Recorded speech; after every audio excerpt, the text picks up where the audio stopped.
welcome back to the Deep Dive. We're so glad you're here. Great to be here. Today, we're shifting gears a little bit. Usually we're out here deconstructing, the future of artificial intelligence or maybe the collapse of Bronze Age civilizations. The big abstract stuff. Exactly. We tackle the huge, complex, sometimes frankly intimidating topics.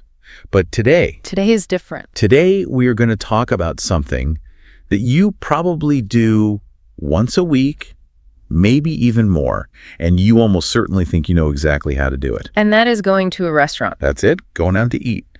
But, and this is the important part, we're not just talking about the eating part. No, we are not here to critique the food or tell you which fork to use for the salad. Right, this is not a food review show. We're not talking about the chewing and the swallowing. Thank goodness. We are talking about the hidden dance, the social ballet that happens from the moment you even think about making a reservation to the moment you sign the receipt. It really is a ballet, isn't it? I love that term. It is. Or I suppose it could be a battlefield depending on how your night is going. I think that is also very true. But if you actually stop for a second and just observe what's happening in a high-end dining room, or honestly, even just a competent neighborhood bistro, you realize that what is going on is not just a transaction. It's not just money for calories. It's a performance. It's a full-on performance. Everyone has a role. And the source material we have today is absolutely fascinating because it frames this entire experience, from booking the table to paying the bill, as a linguistic and psychological strategy game. It really is. The core text we're analyzing is effectively a guide to mastering advanced restaurant English.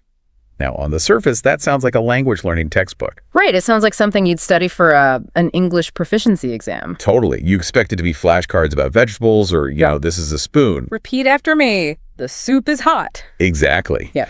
But when you dig into it, the insights here go way, way beyond just vocabulary. It's actually a manual on social engineering.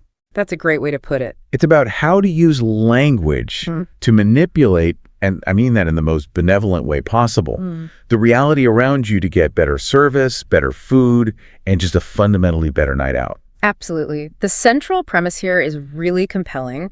It suggests that most people operate at what the source calls the foundation level of dining. Okay, so let's define that. What is the foundation level? Yeah. Because I have a sneaking suspicion that is where I have spent most of my adult life. I think most of us have, and there's nothing wrong with it. The goal at the foundation level is simply anxiety reduction. Anxiety reduction. It's purely utilitarian. You're hungry, you're maybe a bit tired, and your goal is to enter a building, exchange currency, and receive sustenance.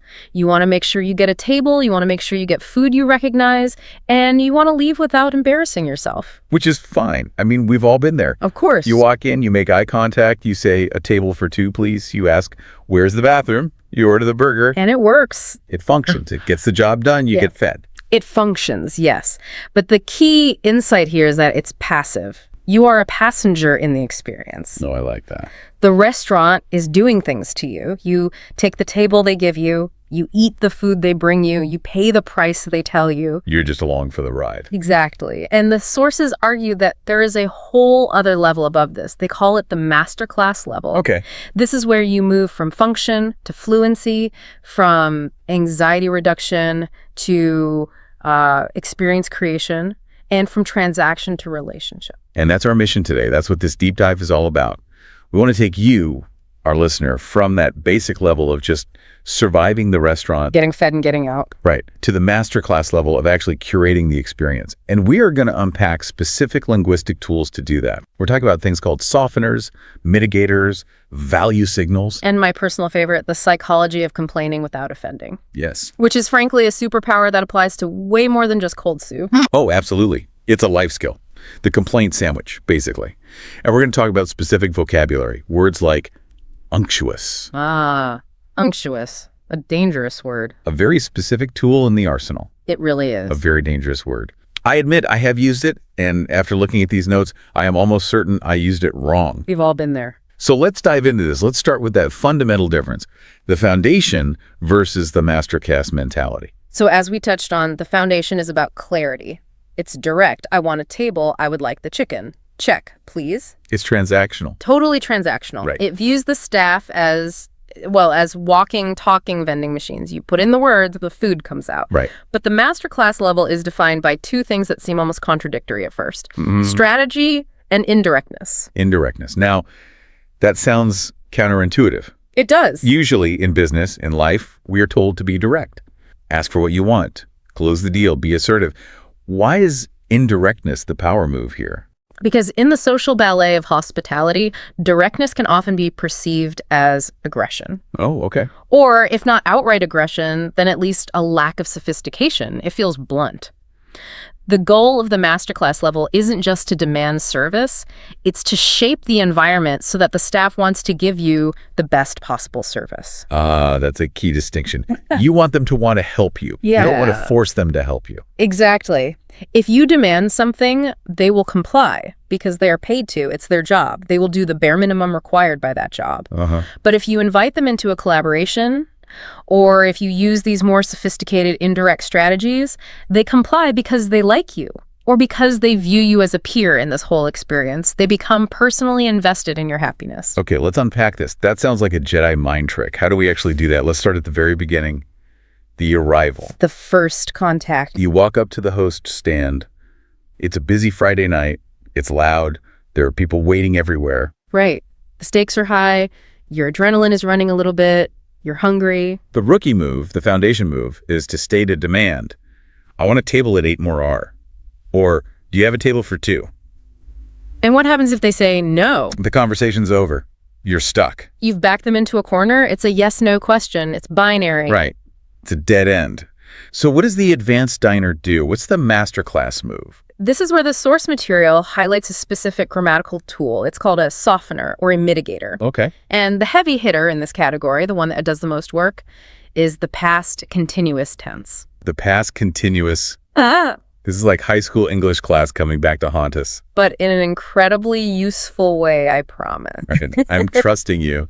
Give us the example. How does this actually sound in practice? So instead of walking up and saying, I want a table, or I'd like a table, the advanced speaker says, hi, I was hoping to book a table for this Friday. I was hoping to. Yes, I was hoping to, or I was wondering if. Let's analyze why that works psychologically. What is that one little phrase doing? It's doing a lot. When you say, I want, you are stating a present tense demand. It puts pressure on the listener. It requires an immediate yes or no. You're confronting them with your desire. It feels pushy. Yeah. Even if you say, please, I want a table, please, it's still an instruction. It is still an instruction, exactly. It's a polite demand. But when you say, I was hoping, you are, grammatically speaking, pushing the desire into the past. So you're not saying, I hope for this now. You're saying, in the past, I had this hope. Precisely. It implies, I had this hope when I left my house, but I am a reasonable person and I understand that reality might not match my hope. So it signals that you're accommodating. It signals you're an accommodating personality. It lowers the stakes immediately. It removes the pressure from the host's shoulders. You've given them an out before you've even made the full request. I see. It's a low-stakes opening gambit. You aren't challenging their authority or their inventory of tables. You are. You're sharing a feeling you had. And that creates a psychological opening. By acknowledging that your request might not be possible before they've even had a chance to say no, you effectively recruit the staff to your side. You're on the same team now. You are. They want to fulfill that past hope for you because you haven't demanded it. You haven't triggered their defense mechanisms. You're being nice, so they want to be nice back. It's simple reciprocity. It's the grammar of politeness. It sends a clear signal. I am not a threat. I am not going to be a difficult customer. I am a sophisticated person who understands that restaurants are busy. And that simple phrase sets the tone for the entire meal. It really does. If you start with, I was hoping, the host thinks, okay, this person gets it. This person is one of the good ones. Let me see what I can do for them. As opposed to the person who walks in, snaps their fingers, and says, I need a booth now. Oh, that guy. We all know that guy. That guy gets the table next to the bathroom. Every single time. Which leads us perfectly to the next potential crisis point of the evening, the table. So you've used your past continuous, I was hoping to get a table. And they say yes. Yeah. Amazing, you feel great, you're a masterclass diner. But then they lead you to the table. You know the one. We all know it. The one the source material calls the thoroughfare table. It's a great name for it. It's the one right next to the kitchen door where the waiters are sprinting back and forth with trays of hot soup. Or it's right next to the bathroom door that keeps swinging open and you catch a lovely whiff of air freshener every 30 seconds. Or it's right under a speaker that is blasting, I don't know, aggressive jazz fusion at 90 decibels. It's high traffic, it's loud, it's chaotic. It is objectively the worst table in the house. And you've been seated there. So here is the crisis. The foundation level person has a few options. One is to just sit there and be miserable. The path of least resistance. Right. Just take it because you don't want to make a scene, you don't want to be a bother. Or they swing to the other extreme and make what the source calls the rookie mistake. Which a direct criticism. I don't like this table. This is too loud. Can we move? this table sucks. Right. Now, why is that a mistake? It seems straightforward. You're just stating a fact. But you're criticizing their property. You're criticizing the host's judgment in putting you there. Exactly. You are creating a conflict. You are saying your restaurant has a flaw and you have personally subjected me to it. And people get defensive when you point out flaws, even if it's true. Especially if it's true. The host knows that table is bad. They are just hoping you're the kind of person who won't notice or won't complain. So when you point it out bluntly, you're exposing the game. You're calling them out. And their shields go up. So what does the Masterclass diner do? The source outlines a very specific advanced diplomacy technique here. It's a brilliant two-step maneuver. Okay, walk us through it. How do we get out of the penalty box without being a jerk? Step 1 is the compliment. You have to validate the restaurant first. You start with praise. So you say, this spot is lovely, even as you're dodging a waiter carrying a flaming dessert. Well, you don't have to lie about the specific table. You find something nice to say about the general vibe. This is such a lovely restaurant, or we're so excited to be here tonight. Okay. You establish that you are a fan. You are on their team. You are happy to be in their building. Got it. Disarm them with praise. Lower the shields. Then what? Step 2, the functional request. And this is the genius part. You frame your objection not as a flaw in the restaurant, but as a personal need of your own. You make it about you, not them. Okay, give me the script. How do I get out of the noisy corner table? The source suggests this exact phrasing. This place is wonderful, but we were wondering if there might be a table with slightly better acoustics. We were hoping to catch up properly tonight. Acoustics. Yeah. That is such a specific and technical sounding word choice. It's brilliant, isn't it? Because if you say it's too loud, that's just an opinion. Right. The host might think, no, it's not loud. It's energetic. That's our vibe. Exactly. They can disagree with your opinion, but if you talk about acoustics and the need to catch up, you are presenting a functional, almost scientific problem. You're saying, we have a job to do here. We need to talk to each other. And the physics of this particular corner aren't allowing us to do our job. Precisely. You aren't saying the music is bad or the restaurant is flawed. You're saying the physical properties of this space don't support your personal goal for the evening. And notice the return of our friend, the softener. We were wondering if, and we were hoping to. It's the same technique. It's gentle, it's indirect. And think about it from the host's perspective. It is much, much harder to say no to a polite request for better conversation than it is to shut down a complaint about noise. Because if they say no to the conversation request, they sound like a monster. They sound like the bad guy who hates friendship. No, you cannot catch up tonight. No talking aloud in this section. Eat your soup in silence. Precisely. You've trapped them with politeness. You've reframed the interaction. You are now collaborating on a solution, finding a quiet spot rather than fighting over a problem. And what happens next, 9 times out of 10? The host will look at their chart, tap their chin, and say, you know what, let me see what I can do for you. And magically, that lovely booth in the back that wasn't available 2 minutes ago suddenly opens up. That's strategic. I love that. Okay. Okay, so we've used our softeners. We've navigated the bad table crisis. We've moved from the kitchen door to a nice quiet booth. We sit down. We open the menu. The next chapter. Now, to me, a menu is a list of food I can buy. It's a catalog. Yeah. It's functional. Yeah. But our source says, no, no, no. No, at the Masterclass level, the menu is literature. Menu as literature. I like that. It is a piece of persuasive writing. Its goal is to get you to spend more money and to enjoy the experience more. So what are we looking for when we read it? Are we fact-checking it? We are decoding it. We are looking at how the restaurant builds value. And the source highlights a key area here, the vocabulary of provenance. Provenance. That's an art world term, isn't it? It is. Like Yeah. knowing who owned a painting before. Yeah. This is a Picasso. It was owned by the Guggenheims. It has great provenance. Exactly. It means the origin, Yeah. the history, where something came from. But in a restaurant, it's about where the food came from. And this is where you see specific, high-value signal words. Like what? Words like heritage, heirloom, and the big one, foraged. Oh, foraged is huge these days. You see that everywhere. Foraged greens, foraged berries, foraged mushrooms. It is. And the source makes a really interesting point here. These words aren't just descriptions. They're justifications for a higher price. They are absolutely justifications for price. A mushroom on a dish might be $5. A foraged mushroom is $20. Why? What is that one word doing to our brain? It's painting a picture. The word foraged evokes this incredible imagery of a chef, maybe in plaid, wandering through a misty forest at dawn, carefully hand-picking these specific, perfect mushrooms just for you. It's romantic. It's incredibly romantic. It signals exclusivity. It signals seasonality. It signals an immense amount of care. It tells you this isn't a mushroom that came from a giant, sterile farm. This mushroom has a story. And we pay for the story.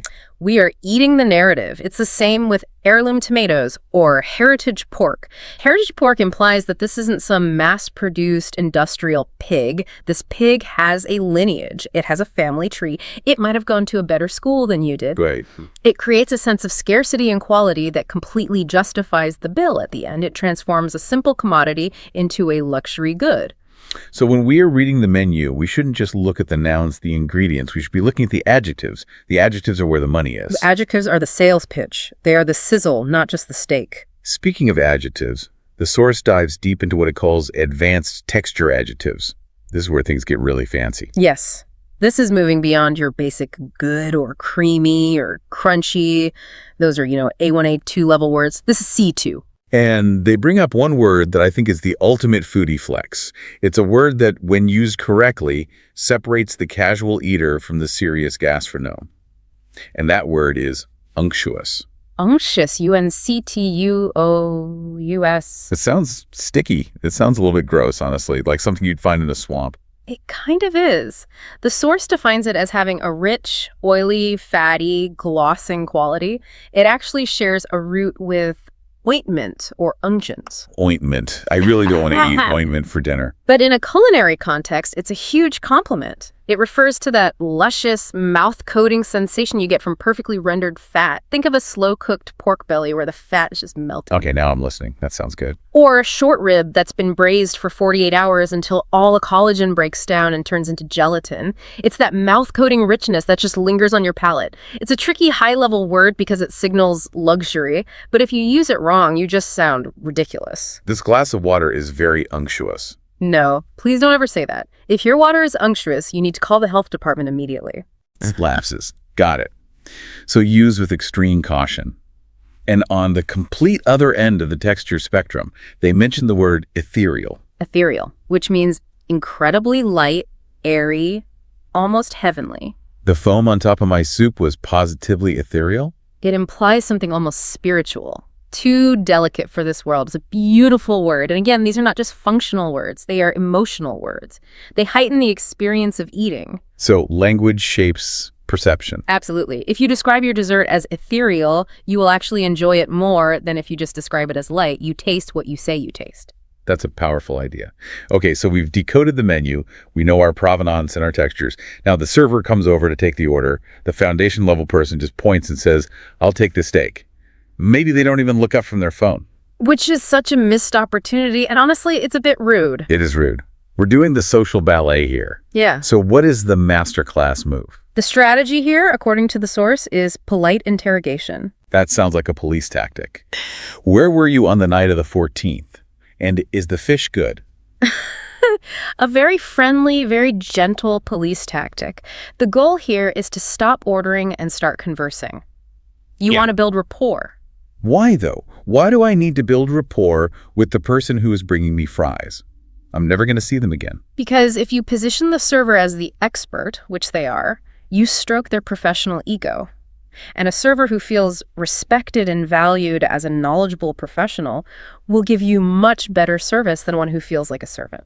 That makes total sense. Wow. People want to be recognized for their knowledge and their skills. Exactly. They know that menu better than you do. They've tasted everything. They were at the pre-shift meeting where the chef explained the specials. They have the inside information. So instead of, I want the fish, what do we say? We ask a question. You ask a question that invites their knowledge. The source suggests a wonderful phrase. I was intrigued by the market fish. Could you tell me a bit about how it's prepared? I was intrigued. That's nice. It's a great word. It shows you're paying attention. It shows you actually read the menu and thought about it. And it gives them the floor. It gives them permission to perform their expertise. They get to tell the story of the dish. Oh, the chef sears it in a pan with a little bit of thyme and brown butter, and it's served on a bed. They get to narrate the experience for you. And now they aren't just an order taker anymore. They're a guide. Yeah. A curator. They are. And once you've engaged them like that, on that level, they're going to make damn sure that fish comes out perfectly because they sold it to you. They recommended it. They have skin in the game now. Exactly. Their professional pride is on the line. Now, here's a really tricky one. Dietary requirements. I feel like this is a source of major anxiety for people. They don't want to be that person. It's a difficult one. The difficult one, yeah. The one with a list of things they can't eat. Does this have gluten? Is there dairy in the butter? Can I have this without the garlic? It is a common anxiety, the fear of being seen as high maintenance. But the Masterclass approach is to reframe the entire request. You aren't making a demand. You are collaborating for safety. Collaborative safety. I like that term. It sounds like something from a workplace safety seminar. It functions in a very similar way. You are alerting the team to a potential hazard. The key phrase here is, I should mention I have a severe nut allergy. Could you advise me on which dishes would be safest? Could you advise me? Yeah. Again, asking for their expertise. Yes. You are asking for their professional advice. You shift the dynamic completely. You aren't a customer complaining about the menu options or demanding changes. You are a responsible diner asking a professional to help you navigate a serious hazard. It empowers them again. Help me stay safe. Exactly. And let's be honest, no server wants a medical emergency on their shift. That's an absolute nightmare for everyone. So by framing it this way, you make them your partner in keeping the evening smooth and safe. So they're going to take it seriously. They will go the extra mile to double check with the chef because you asked for their advice, not just demanded modification. It's subtle, but it's incredibly effective. It changes, I don't like nuts, to I need your professional expertise to avoid a medical event. Worlds apart. Completely. Okay, so we've ordered perfectly. We've built a beautiful rapport with our server. They love us. The food arrives. And that's like disaster. The steak is cooked like a hockey puck. Or the wine tastes like vinegar. It's corked. Or the soup is stone cold. This is the moment most people dread. The dreaded complaint. It's so painful. Nobody likes doing it. You feel like you're ruining the mood. At the foundation level, I feel like people often oscillate between two extremes. Yes. One is just saying nothing and suffering. Yeah. Just eating the bad food and being grumpy about it for the rest of the night. Which ruins your night. And the other is exploding in anger. This is terrible. Take it back. Which ruins everyone else's night. Exactly. Both are bad options. Right. But the Masterclass level has a better way. And it comes down to a concept the source calls extreme subjectivity. This is a crucial distinction. It's probably the most useful tool in the whole deep dive. Break it down for us. What is extreme subjectivity? The golden rule is never state the problem as an objective fact. So don't say, this steak is overcooked. No, because overcooked is a statement of fact. It's an accusation. It implies the chef messed up. It invites a defense. The chef might come out of the kitchen and say, no, that's a perfect medium rare. That's how we serve it here. And now you're in an argument about meat temperature. You're debating facts. And you will not win that argument. The chef has a thermometer and years of experience. You just have an opinion. You lose. So how do we make it subjective? How do we make it unarguable? Tell me. You use this magic phrase, I'm finding my steak a little tougher than I expected. I am finding it. Yes, I am finding it. This is the core of it. This makes the issue entirely about your personal perception.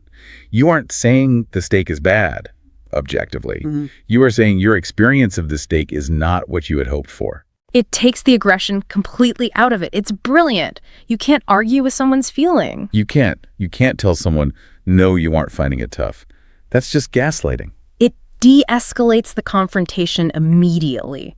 It frames it as, I seem to be having a slight problem. Can you help me solve it? Rather than, you made a mistake, fix it. It feels so much softer. It feels like you're almost apologizing for not liking their food. In a way, yes, but it gets the result. The server will almost always say, "Oh, I'm so sorry you're finding it that way. Let me get you something else immediately." Because their goal is for you to find it delicious. And what if the actual wrong dish arrives? This happens all the time. They bring the pasta, you order the chicken. Even then, in that situation where it is 100% their mistake, the Masterclass diner takes the blame. Wait, hold on. Why on earth should I take the blame if they messed up? I know for a fact I said chicken. I pointed at the chicken on the menu. To save social capital, it's a strategic move. The phrase is, "Oh, I'm so sorry. I think there may have been a slight misunderstanding. I thought I'd ordered the chicken." I thought I'd ordered. Even if you know for a fact you said chicken. Even if you have a recording of yourself saying chicken. Yes. By saying misunderstanding, you allow the server to fix the mistake without losing face. It's about saving face. It's all about saving face. You aren't accusing them of being incompetent or not listening. You are generously suggesting there was a simple glitch in communication. Maybe I mumbled. Maybe the music was too loud. You give them an easy out. You do. And the result is they rush off to fix it, probably feeling incredibly grateful that you didn't yell at them. They are relieved. And because they feel grateful and maybe a little bit guilty, what happens next? Free dessert. Free dessert. Yeah. Or drink on the house. Or the manager comes over to apologize. Often, yes, because you preserved their dignity. That is the currency of the social ballet. If you strip someone of their dignity, they will do the bare minimum to fix the problem. If you preserve their dignity, they will go above and beyond to make you happy. It really is all about dignity and face, isn't it? It's like a diplomatic negotiation. It is. It's about keeping the social lubrication going so the machinery of the restaurant doesn't grind to a halt. It's a high-stress environment. The kitchen is hot. The orders are piling up. If you are the one table that is easy to deal with, even when there is a problem, you become the favorite table. And the favorite table gets the extra pours of wine. Exactly. All right, so we've eaten our meal. We've had our unctuous as pork belly and our ethereal foam. We've diplomatically sent back the corked wine using extreme subjectivity. Now it's the end of the night. The exit. The settling up. The moment of truth on the credit card. First off, let's just quickly touch on the language of the request. We have the bill versus the check. Right. And it's a simple distinction. The bill is generally UK or international English. The check is primarily US. Either is fine, but the source suggests a phrase that works nicely to signal the end of the meal without barking a command. You don't want to just yell check across the room like you're in a 1950s diner. No, please don't do that. Or snap your fingers. Garçon, check. Yeah, that's not the Masterclass move. So what do we say instead? Whenever you have a moment, we're ready to settle up. Settling up. I like that. It sounds equal. It sounds like two business partners concluding a deal. It does. And the first part, whenever you have a moment, is also crucial. It recognizes they are busy. It acknowledges that they might have 3 other tables that need something right now. It's so low pressure. Yeah. Compared to bring me the bill, which is a direct imperative command. Settling up sounds like you are just tidying up the affairs of the evening. It's casual and respectful. It signals that the relationship is concluding for the evening, but on good terms. You aren't rushing them out the door, but you are clearly indicating you are ready to vacate the real estate so they can seat the next party. Now, here is the final boss battle of dining. Yes. The fight over who pays the check. The reciprocity rule. This is a huge part of the social ballet. You're out with a friend or a client or a date. You want to treat them. You reach for the check, and they immediately start doing the, oh, no, I couldn't possibly dance. They grab your arm. It gets physical. I've seen actual wrestling matches occur over the check in the middle of a restaurant. It can get so awkward so fast. Yeah. But this is a critical social ritual. And if you are the one who wants to pay, you have to do it right. You can't just bully them. You can't just throw your card down and say, shut up, I'm paying. No, that just makes everyone uncomfortable. The source suggests a brilliant strategy to create what it calls a future obligation. Okay, how does that work? You smile, you hold the check firmly but gently, and you say, it's my pleasure, you can get the next one. You can get the next one. That is the key phrase, the magic words. It accomplishes 2 things simultaneously. First, it stops the argument dead in its tracks. Why? Because you are promising them a chance to pay later, so their pride is safe. They don't feel like a charity case. They feel like it's just a loan. You've deferred their turn. Right. You aren't giving them a gift. You are starting a cycle of reciprocity. Exactly. But second, and this is the more important part, it cements the relationship. Because now there has to be a next time. Exactly. You have opened a loop. You have created a social debt that can only be repaid by meeting again. You've just guaranteed a future dinner plan. That is so smart. It turns the payment from a simple loss of money into an investment in the friendship. Precisely. It turns a financial transaction into a social bond. It sends a powerful message. I value you and our time together enough that I assume we will be doing this again. And if they never offer to pay for the next one? Well, then you have some useful information about your friend, and you know they are not operating at the Masterclass level. Laughs. Or maybe they are just really, really good at the foundation level of getting free food. Laughs. That's also a possibility. But assuming they are decent people, it strengthens the bond. So we've paid. We've tipped generously. We've left. When we look back at this whole hour, this whole deep dive, what are the big takeaways? Because we've covered a lot of ground here. We have. I think the biggest overarching takeaway is this shift in mindset from eating to curating. Curating the experience. Yes, the foundation level diner is passive. They are a consumer. They wait for things to happen to them. Bring me food. Give me a table. They are at the mercy of the restaurant's chaos. Whereas the Masterclass diner is an active participant. They are a director. They are shaping the reality around them using language as their primary tool. They use softeners to get the best table.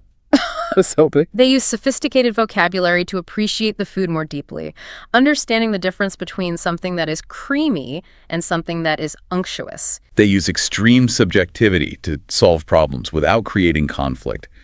I am finding the steak a little tough. And they use the rule of reciprocity to build and strengthen social relationships. You can get the next one. It's empowering. It really is. It's realizing that you have these tools, these simple linguistic tools that can actually change how your steak tastes, or at least how much you enjoy the night as a whole. And how much the people around you enjoy serving you, which in turn makes your night better. It's a positive feedback loop. That's a great point. If you project sophistication and kindness and respect, you receive better service, which makes you happier, which makes you an even nicer customer. It spirals upward. So here is the challenge for you, our listeners. The next time you go out to eat, even if it's just for a casual pizza, try one of these techniques. Just one. Start small. Try the past continuous when you walk in. Hi, we were hoping to sit by the window.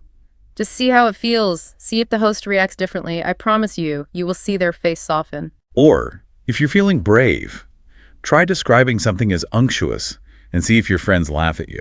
Laughs. Or maybe start with ethereal. Baby steps.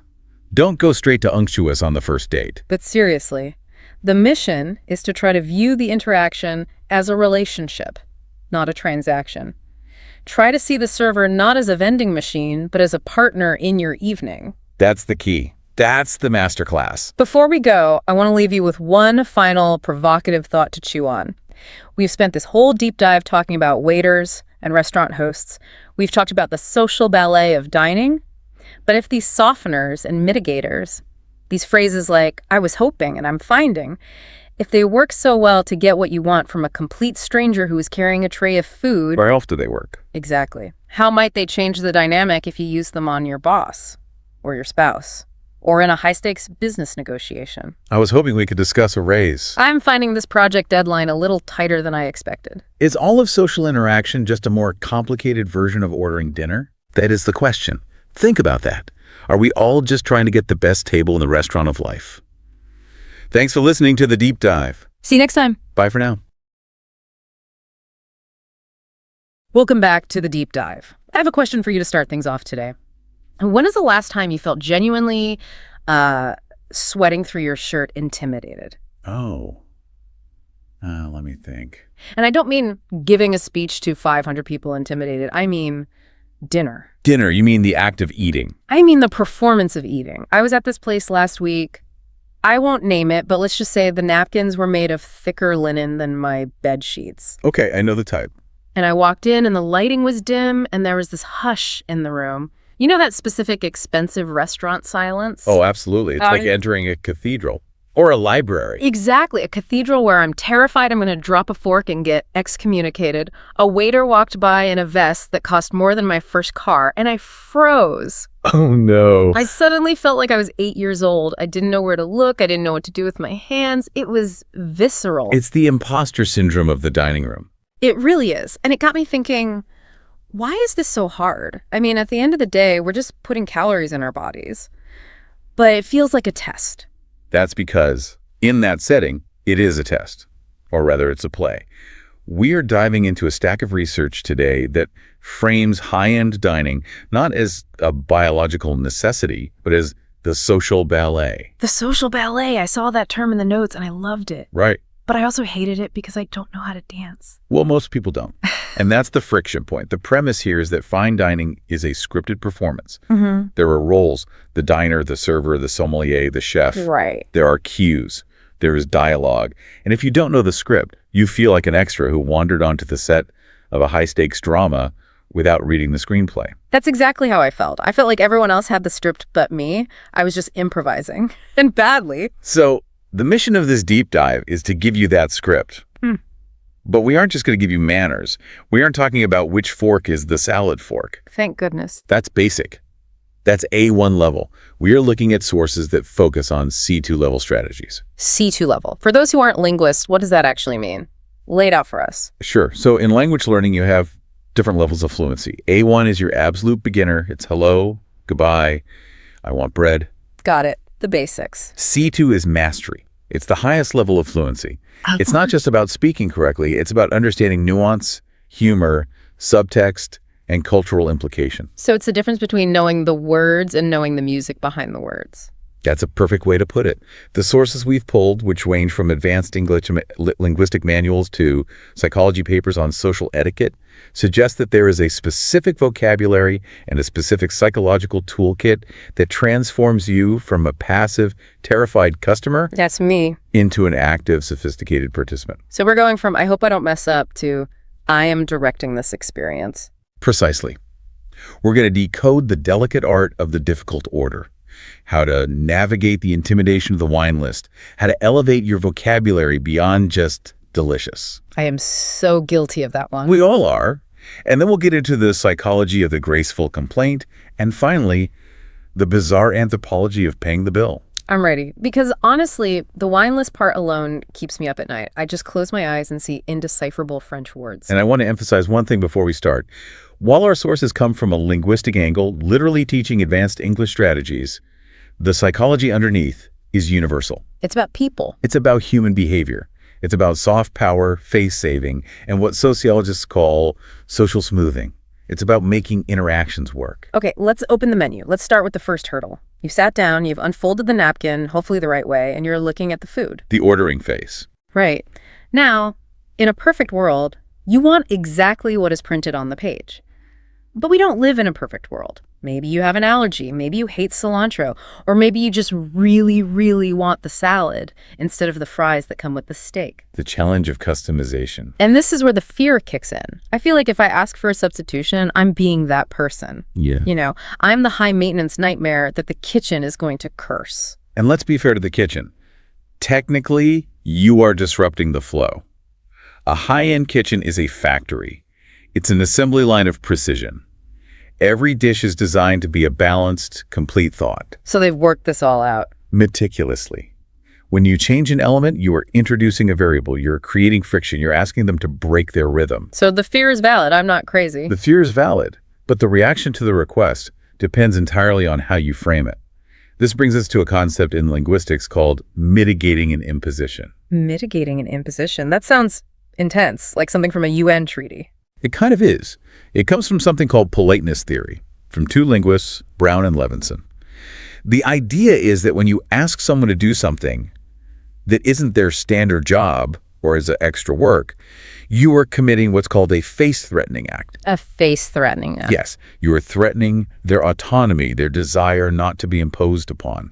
It's a threat to their social self-image or their face. Wow. Okay, so asking for dressing on the side is a face-threatening act. That feels a bit dramatic. In the microsociology of the moment, Yeah. Yes, because you are imposing your will on their routine. It's a small threat, but it's a threat nonetheless.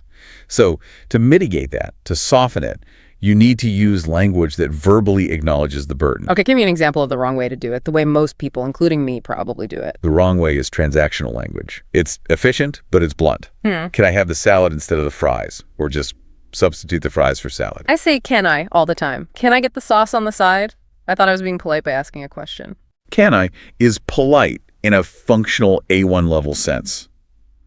But psychologically, C2 level, it feels entitled. Entitled. It assumes the answer is yes.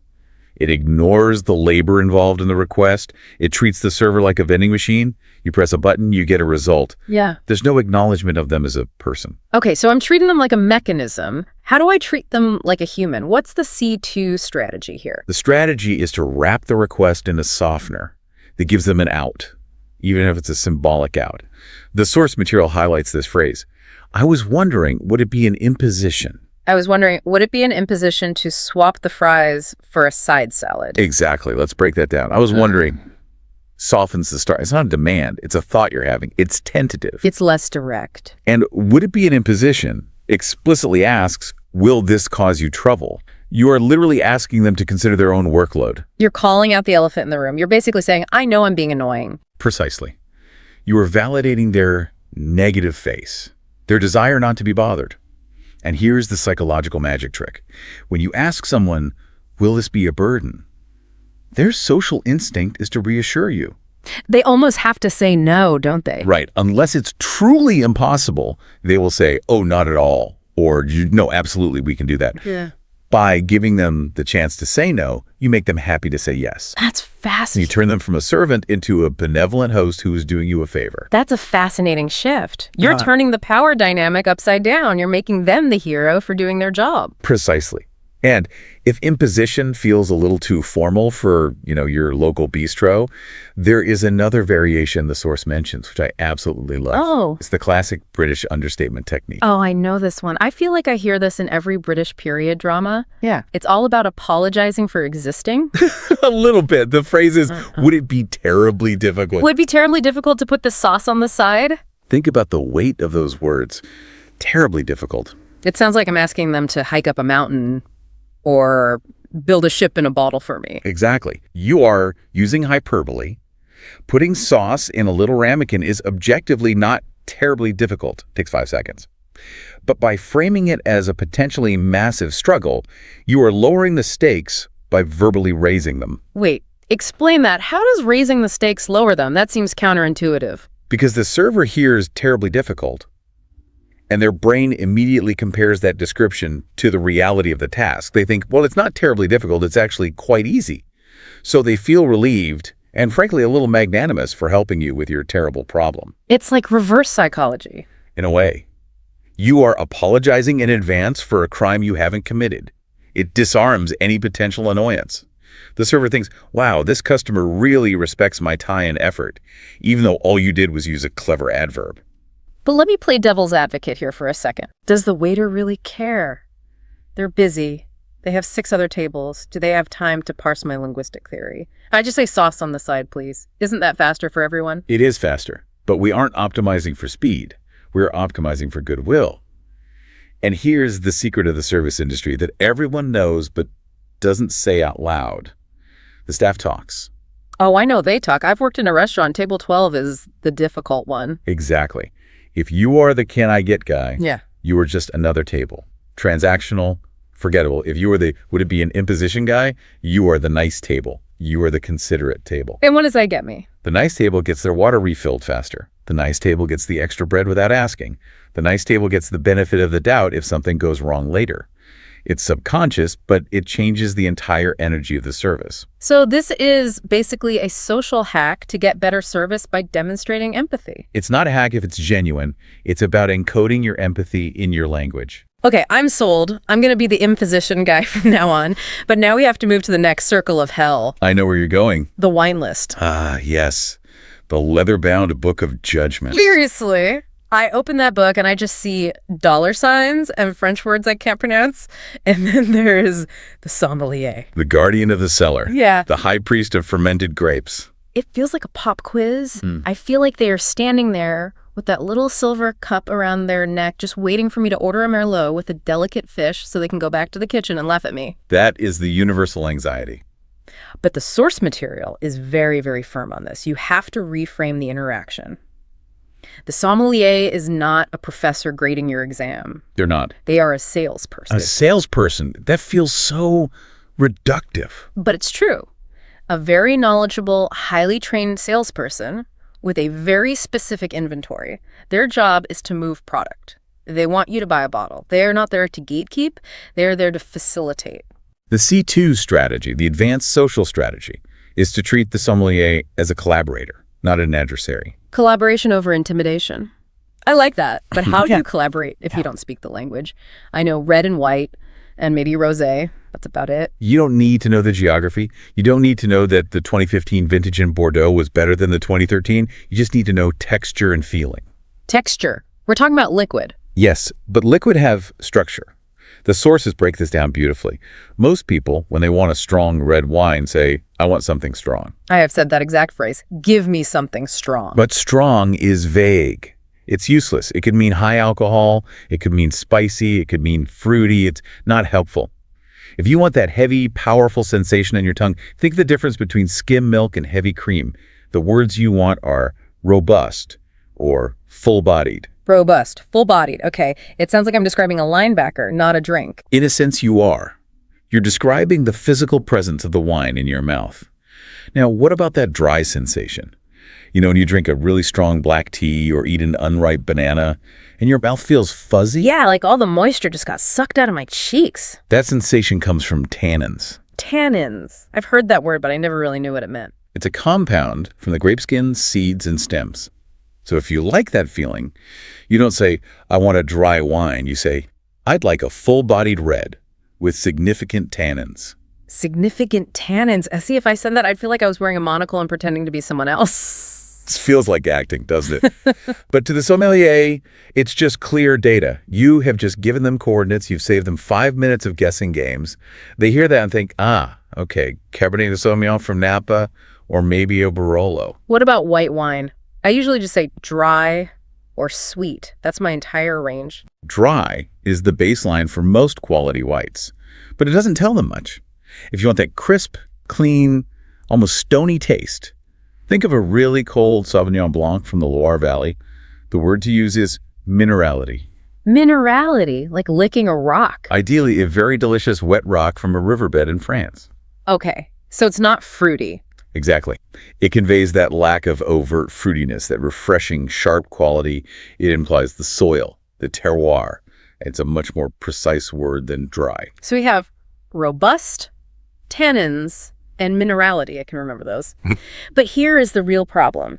The elephant in the room that no one wants to talk about on a date or with a client. The price. The price. You're at a nice place. You have a budget. Maybe it's $50. Maybe it's $80.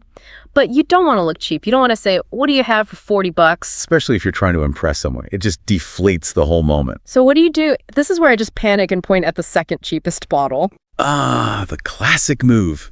And sommeliers know it. This is where the source provides what I think is the single most useful aha moment of the entire deep dive. It's the price point hack. I read this in the notes and I actually gasped. It's so simple but so genius. Walk us through it. Okay. It relies on the fact that the sommelier is a professional who understands discretion. They know you don't want to talk about money. So here's the move. You open the wine list, you find a bottle, any bottle, that is priced at the amount you want to spend. Let's say you're comfortable with about $60. Okay, so I find a random bottle for $60. Maybe it's a Chardonnay. I don't even know. Well, it doesn't matter what it is. You don't say the name of the wine. You don't say the number 60. You physically point to the line item on the page. You put your finger right on the price. So I'm pointing at the number $60, not the name of the wine. Your finger is on the price. Here. And you look the sommelier in the eye and you say, could you recommend something with a similar profile to this one? Or we're thinking of something in this neighborhood. Something with a similar profile to this one. It is a code. It's a beautiful, unspoken agreement. The sommelier looks at where you are pointing. They see your finger is on the price tag. They understand immediately that you are setting a budget anchor. But wait, won't they think I'm asking for a wine that tastes like that specific bottle? What if I point to a white and I want a red? That's why you use your other words. You say, we're looking for a robust red, something with good tannins, and we were thinking of something in this kind of range. And you point to the $60 price. The way you point, it's a specific gesture. It's the industry standard for this is my limit. That is so slick. It's like spycraft for restaurants. That's brilliant. To your date or your boss or your client, it just sounds like you are discussing the style of the wine. Oh, he wants something in this range. But to the sommelier, you have just screamed, do not go over $60. And does the sommelier judge you for that? For being the $60 guy? Honestly, no. A good sommelier loves a challenge. Anyone can find a great bottle for $500. That's easy. Finding a gem for $60. That's where they get to show off their expertise. You are actually giving them a more interesting problem to solve. I love that. You're not being cheap. You're giving them a quest. Exactly. You are their partner in finding value. Okay, so the sommelier goes off on their quest. They come back with a bottle. They present it to you, showing you the label. You nod. And then the ritual. Oh, pour. They pour that tiny little splash in your glass, and then they wait. They just stand there staring at you with so much pressure. This is a moment of high anxiety for a lot of people. Oh. I've seen people taste it, look thoughtful, swish it around, and then look at the waiter and say, I don't really love the blackberry notes. Can I see the list again? Can you do that? Is that allowed? Absolutely not. That is a massive, massive breach of etiquette. But I'm tasting it. Isn't the point to see if I like it? No. That is the biggest myth in dining. You ordered the bottle. Unless you explicitly asked for a recommendation and the sommelier said, if you don't like this, I'll take it back, you own that wine. You bought it. So if I hate it, if it tastes like vinegar to me, I'm stuck with it. You're drinking it. The purpose of that little pour is not a preference test. It is a quality control test. You are acting as the inspector, the final check before it goes on the assembly line. So what exactly am I inspecting for? You are checking for one primary thing. If the wine is corked. Corked. I used to think that meant there were pieces of cork floating in the glass. A very common misconception. Yeah. Corked refers to a chemical taint. The full name is 2,4-6-trichloroanisole, or TCA, that happens when the cork is infected with a specific fungus. It ruins the wine. It doesn't just change the flavor, it flatlines it. So if a wine is corked, what does it taste or smell like? Does it taste sour? No, sour is just a style. Acidity can be good. Corked wine smells and tastes like, well, like a wet dog. Wet dog. Damp cardboard. A musty basement. Old newspapers that have been left in the rain. That is incredibly evocative, and not in a good way. It is unmistakable. It doesn't smell like grapes or fruit or oak. It smells like rot. If a wine is corked, it's a faulty product and you have every right to send it back. That's what you're checking for. So the ritual is just to check for the wet dog. Correct. So the process is simple. You swirl the glass gently to release the aromas. You stick your nose right in there. Don't be shy. You take a sniff.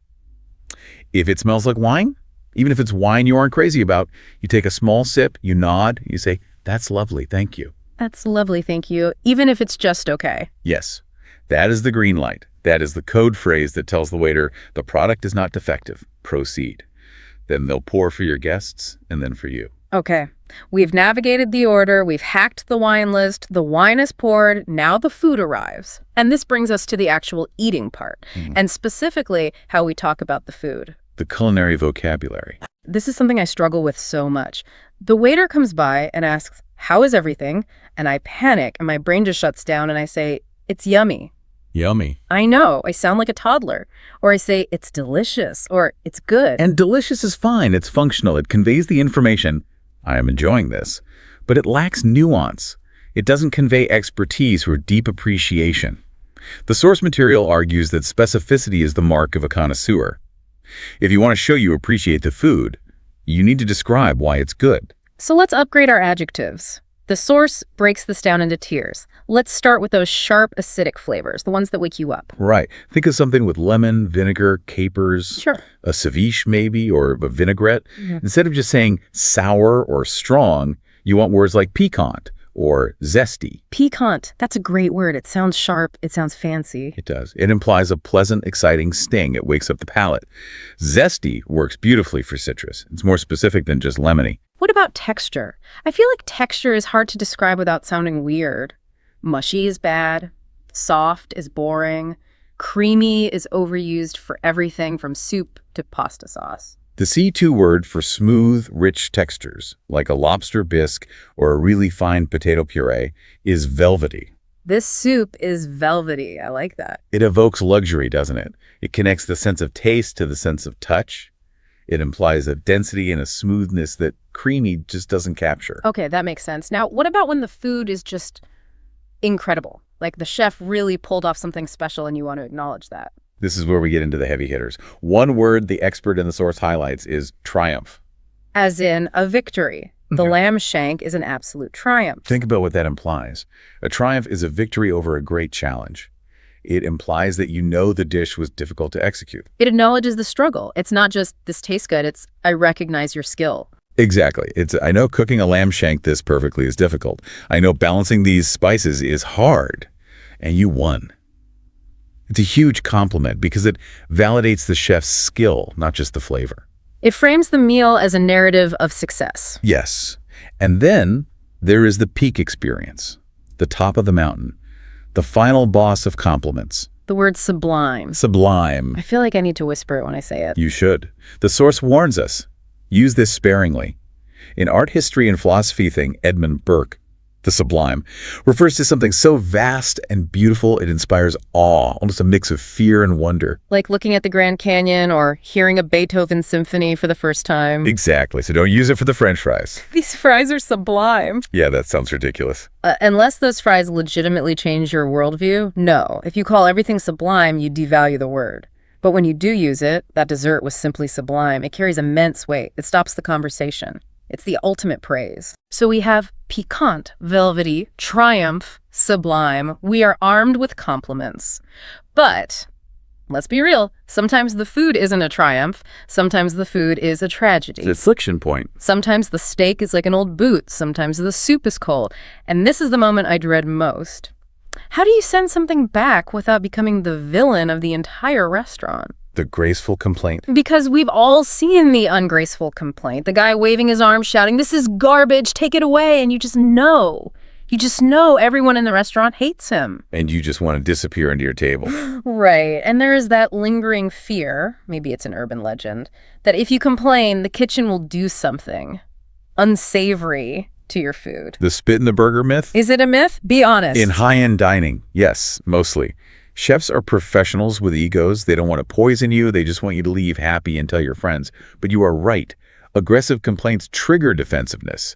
If you attack the food, the staff feels attacked. So how do we complain without attacking? What's the ballet move here? The goal of the social ballet is to maintain harmony, even when there is a problem. The strategy here is based on two powerful concepts: subjectivity and the misunderstanding frame. Okay, let's start with subjectivity. The rule is, never state the problem as an objective fact.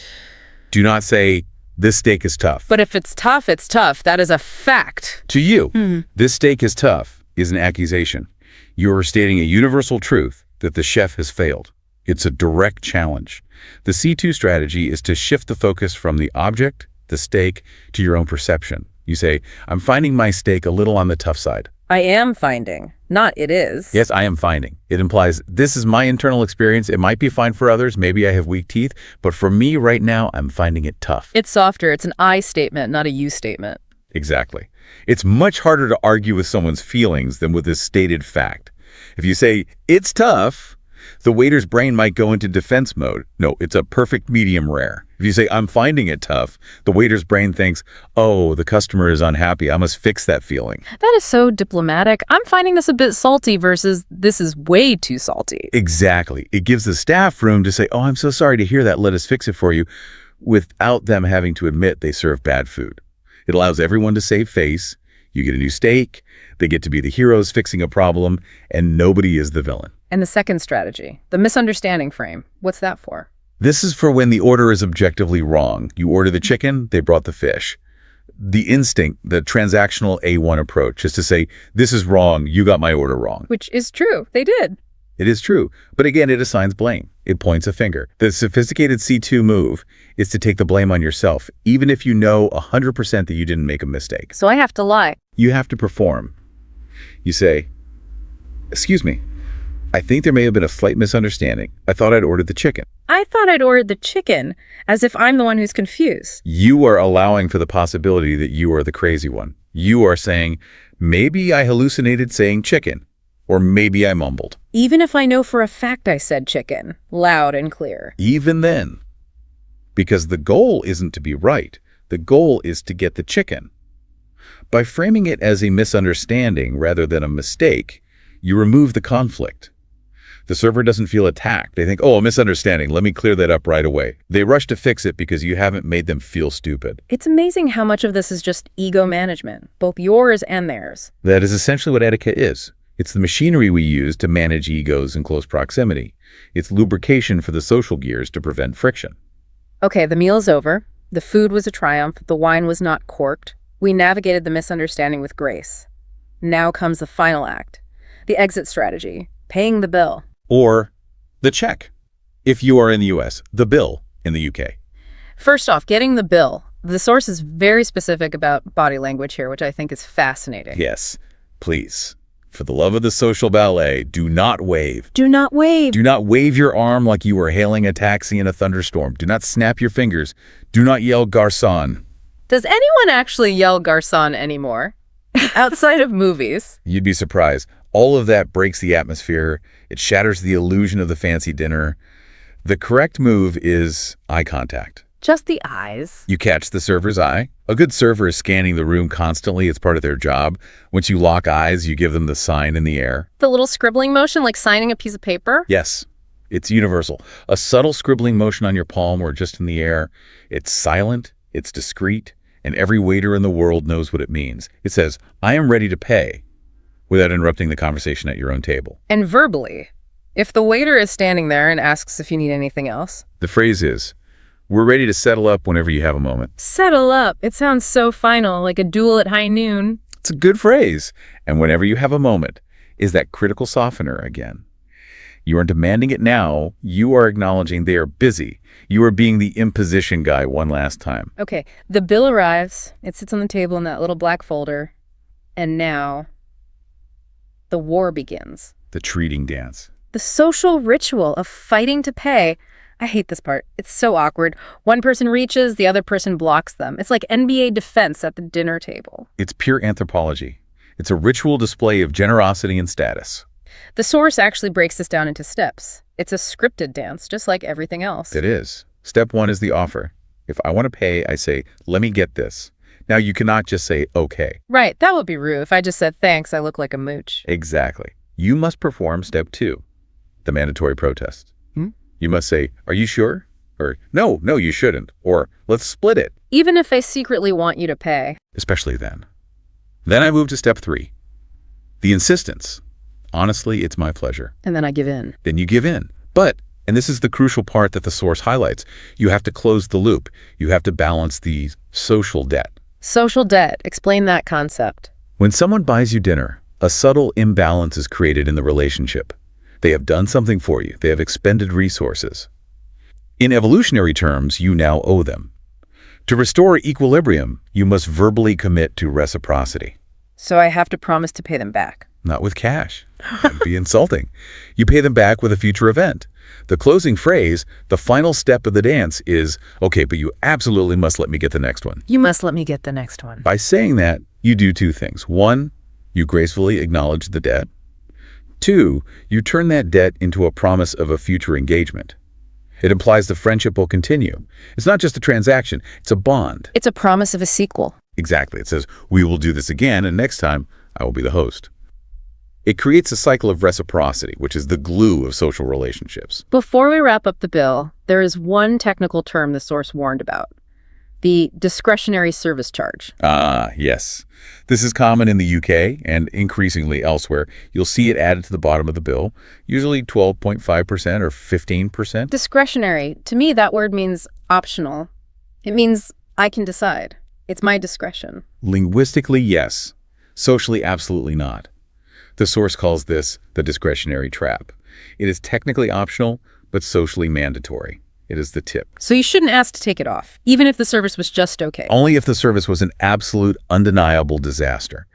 Taking off the discretionary charge is the nuclear option. It is a massive statement of dissatisfaction. It's the equivalent of flipping the table over. If the service was just meh, you pay it. If the service was bad, you pay it and you don't come back. If the service was a catastrophe, I mean, they were rude, they spilled wine on you, they insulted your mother, then, and only then, do you quietly ask to remove it. But be prepared for a very awkward silence. Good to know. Don't be the guy arguing the dictionary definition of discretionary just to save $10. Never be that guy. That guy ruins the social ballet for everyone. So we've done it. We've gone from the reservation to the receipt. We've unpacked mitigating imposition, collaboration with the sommelier, triumphant lamb shanks, and subjective complaints. It's quite a journey, isn't it? From sheer panic to hopefully a bit of confidence. And you know, what strikes me is that, yes, this is about restaurant etiquette, but looking at all these pieces together, it's really about empathy, isn't it? It is. That's the core of it all. It's about recognizing that the people serving you are human beings with their own pressures and that the people eating with you have their own anxieties. It's soft power, using language to make things smoother for everyone. That's the term. Soft power. You're not using force. You're using grace. And listening to this, I can't help but think that these tools are so much bigger than just dinner. Oh, absolutely. We talked about mitigating an imposition. We talked about using subjective language. I'm finding this tough instead of this is tough. Right. These aren't just restaurant tricks. These are conflict resolution hacks for life. They absolutely are. It's C2 level communication for any situation. Think about it. Imagine you're in a meeting with your boss.